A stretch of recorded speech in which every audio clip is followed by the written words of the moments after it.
Baby बाजी ड्रामे की अगली किस्त में आप देखेंगे कि अजरा की ये चाल तो फूफो बेगम और सायरा की पुरसुकून जिंदगी में बहुत चाल ले आती है।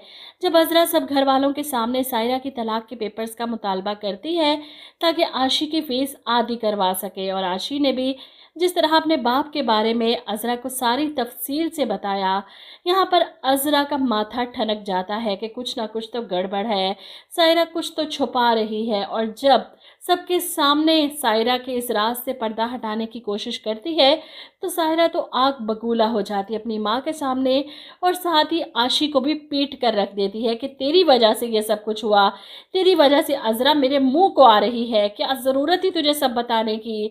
अम्मा बर्दाश्त से बाहर होती जा रही है अजरा मेरे, मैं कह रही हूँ उसे लगाम दे दे वरना मैं कुछ कर गुजरूंगी।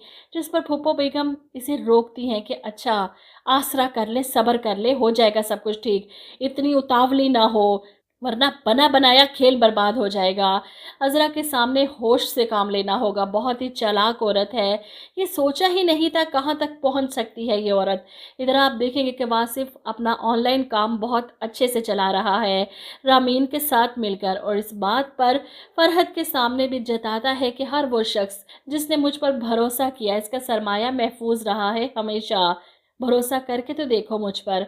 जवाब में फरहद कहती है कि भरोसा करने के लिए साफ गोई भी ज़रूरी होती है, एक बार तो सच बोलते मेरे साथ।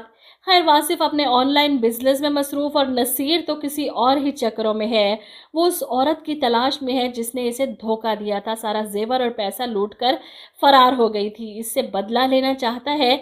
और ऐसे में अस्मा को शक होता है कि नसीर किस चक्करों में है।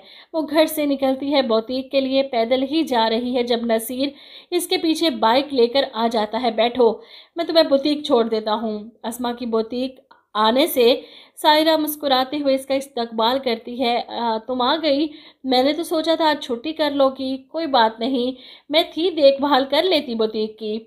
यहाँ पर अस्मा अगर अपना हिसाब किताब चेक करे कपड़ों का और पैसों का तो सायरा से सवाल करे ना, तभी ड्रामे में कोई जान आएगी, वरना इतनी बेवकूफ़ कोई औरत नहीं होती कि अपना जमा जमाया कारोबार किसी गैर के हवाले करके बेफिक्र होकर बैठ जाए, कोई हिसाब किताब ना करे।